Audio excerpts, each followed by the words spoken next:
Greetings, dear viewers, ladies and gentlemen. This is Addis News Hour with the news. I'm Shifar Olako, and thank you indeed for watching us. Now, the peace deal signed in South Africa has now led to the provision of unfettered humanitarian access to the people in need. That's according to international humanitarian organizations.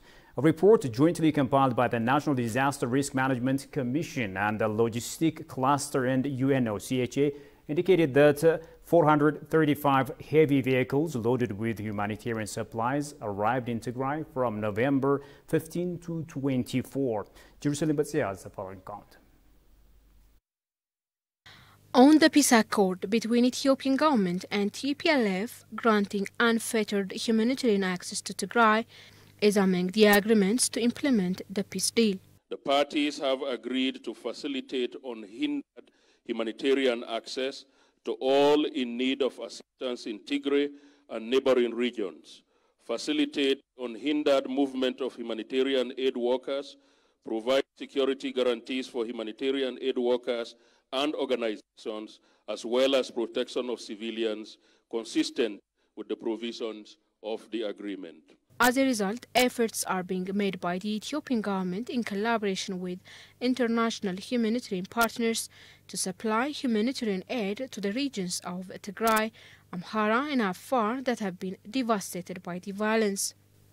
A report jointly compiled by the National Disaster Risk Management Commission, the Logistic Cluster and OCHA indicated that 435 heavy vehicles loaded with humanitarian supplies arrived in Tigray from November 15 to 24.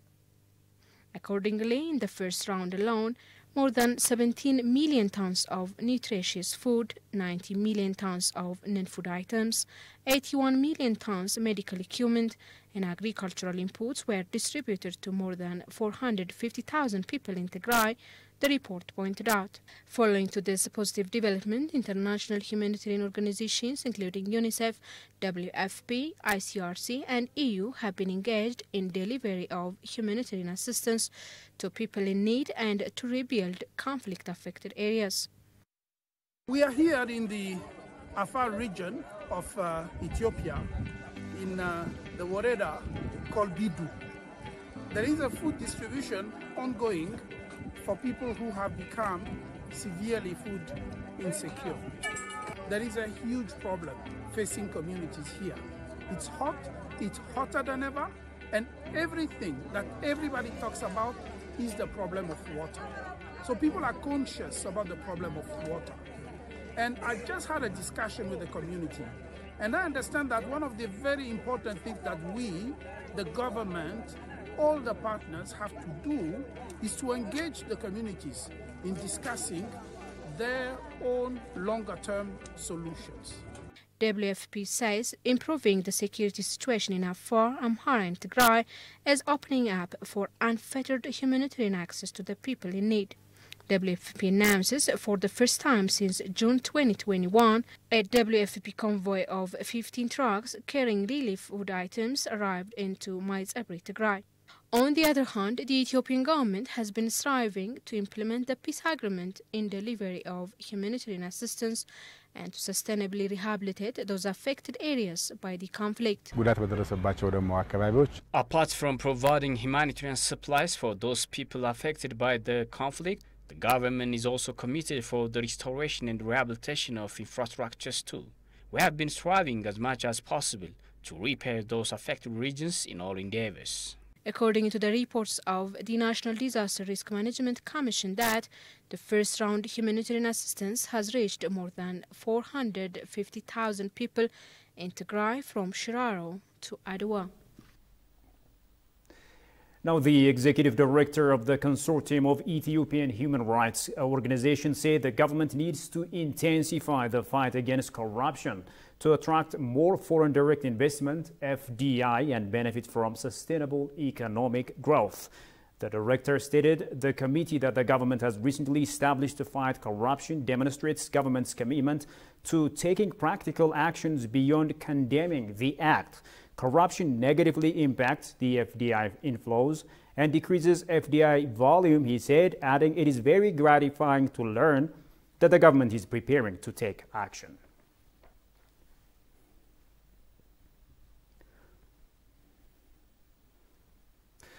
Now, over 450,000 people in the Tigray state, particularly those residing in Shiraro and Adwa towns, have received the first wave of humanitarian aid supply. That's according to the Ethiopian Disaster Risk Management Commission.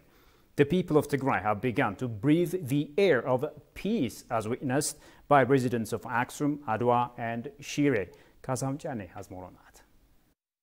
The government and the TPLF negotiated a peace accord in Pretoria. It is noted that they put down their signatures for the agreement's activation by holding additional talks in Kenya. As a result, the administration is working to block 4 land lanes and all forms of aviation transportation so that humanitarian relief may reach the Tigray region. The government's assistance to those in need in the Tigray region has reportedly been reinforced, according to the Ethiopian Disaster Risk Management Commission. As for the commission, it should be noted that continuous assistance is being given from Shiraro to Adi Hagarai, Adi Nebri, Shire, Salaklaka, Aksum and Adwa, noting that in a first round alone, more than 98,000 quintals of wheat and nourishing food were delivered to more than 450,000 individuals.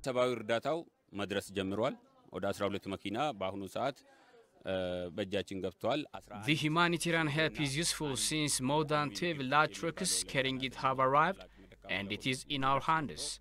In these regions, children, adults, and others got the food and medical supplies they need. Since so many individuals are experiencing serious problems, the aid is insufficient. The Commission stated that access for the evacuees in 70 shelters in the Tigray region will continue to be reinforced. When we came to register those who were casualties subjected to food shortages, this statistic was not there. Following the peace agreement, the neighborhood is now peaceful and secure, and a variety of nearby citizens have moved here in increasing numbers. Recognizing that we have spoken with the Commission, we are certain that we can provide the assistance for the large community.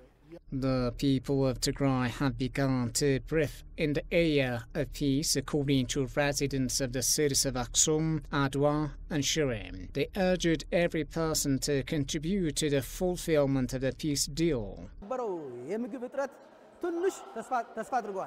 Unlike the previous food aid, the current food supply is better, and we have a lot of hope. And having hope is vastly superior to eating and drinking. Each person currently receives 10 kilograms of flour, which has given the community some hope.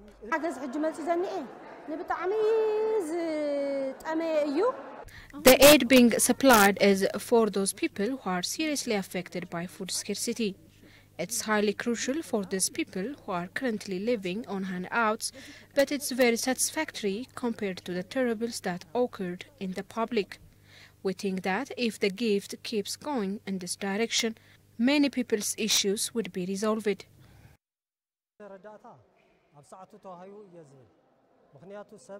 Given the people's immediate need for food, I think this relief was delivered on time.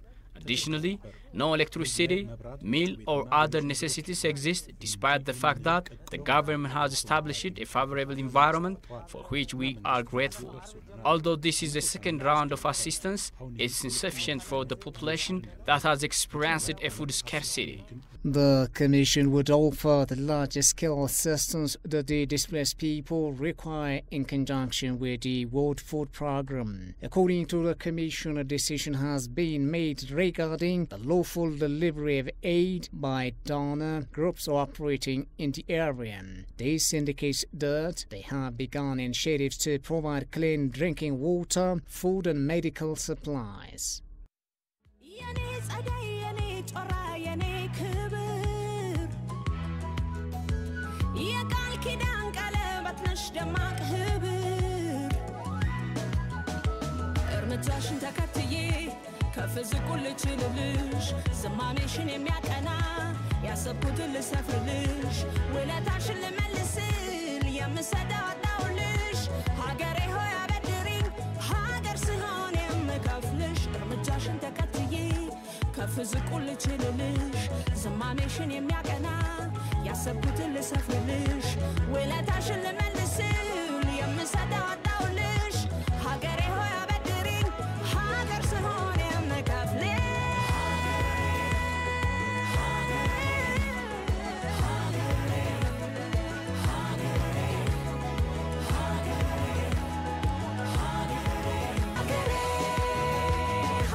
Welcome back. You're still watching Addis News Hour.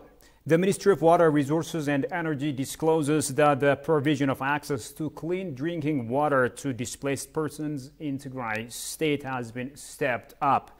Despite the progress being made, efforts to repair water purification stations in Tigray state should be the topmost priority, was noted. Well, more on that. After the peace agreement between the government of Ethiopia and TPLF, efforts are well underway to commence basic services in Tigray regions. As part of this move, unrestricted humanitarian aid has been provided to the people of Tigray. Emergency clean water provision and special support desk head, Aschaalo Tesfaye said, water purifying machine with a capacity of purifying 48 liters of water per second has now been readied for service in Shire town. በመጠጥ ውሃና ሳኒቴሽን ዘርፍ ለህብረተሰቡ አገልግሎትና ተደራሽ ለማድረግ In drinking water and sanitation sector, we are implementing projects that help us to provide potable water in Shire town. All water projects in this region can provide 106 liters per second safe water to the localities in the region. We are also undertaking the digging of deep wells in this area. Recall that the government has announced the opening up of humanitarian corridors to humanitarian organizations engaged in the delivery of food and non-food items, including medicine and medical equipment in Tigray region. In parallel with this, the Ministry of Water Resources and Energy said it's exerting efforts to strengthen the supply of clean water to displaced people who are now living in campus. Additional water wells have also been readied in order to curb shortages of clean water and sanitation services in the shelters located along the way from Shiraro to Adwa, he said.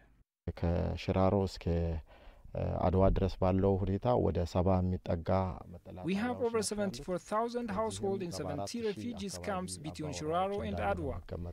We are tirelessly working along with development partners to provide potable water by vehicles. Recently, we believe that there is no serious potable water shortage in this region. He has also mentioned about the ongoing efforts exerted by the ministry to curb shortages of water supply in Tigray region by designing short, medium and long-term plans.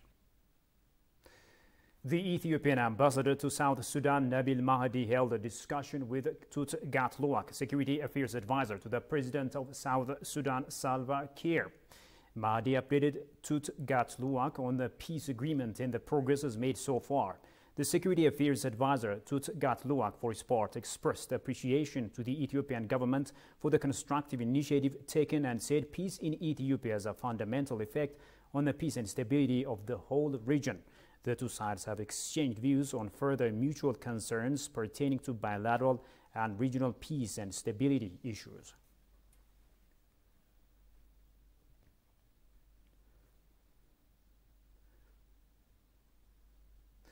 The Addis Ababa City Administration donated 110 water pumps to Somali region on Saturday at Yelemat Turufat program promotion event in the region. Minister of Irrigation and Lowlands Aisha Mohammed, Mayor of Addis Ababa City Adanech Abibi, and Somali Region Chief attended the Yelemat Turufat Initiative promotion event. Mayor Adanech Abibi has delivered a congratulatory message to the region for overcoming the drought and realizing the Yelemat Turufat campaign. She said that Ethiopia should build a resilient economy and get rid of poverty to maintain sovereignty and freedom, which was protected through generations with sacrifices of blood and sweat. According to the mayor's office, Addis Ababa City Administration has handed over 110 water pumps to strengthen the region's Yelemat Turufat program.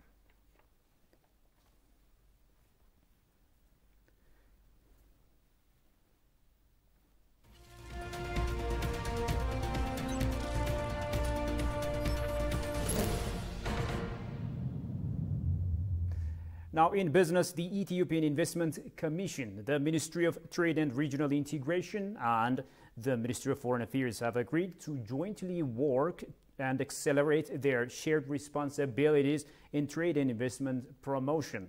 The parties also agreed to reduce the impacts of African Growth and Opportunity Act AGOA privilege cancellation on the industrial sector and livelihoods of the vulnerable workers.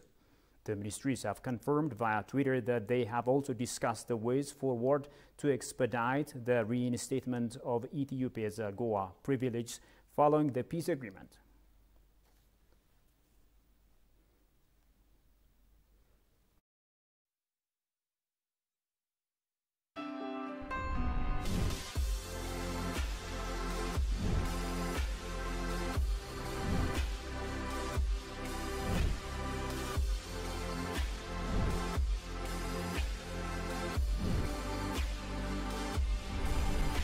Right now, I am at the top of Ntoto Mountain.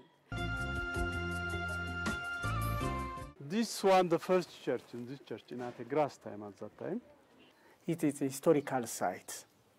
You have seen a palace of Menelik in Ntoto. I'm always fascinated by Ethiopia, by his history and the richness of his culture. Most Ethiopians have ambition, a great ambition to know about their history. Yeah, I've seen really impressive things about the history of Ethiopia. I think it did. I had some expectations, and they were definitely met. It's really amazing to see all the history around here.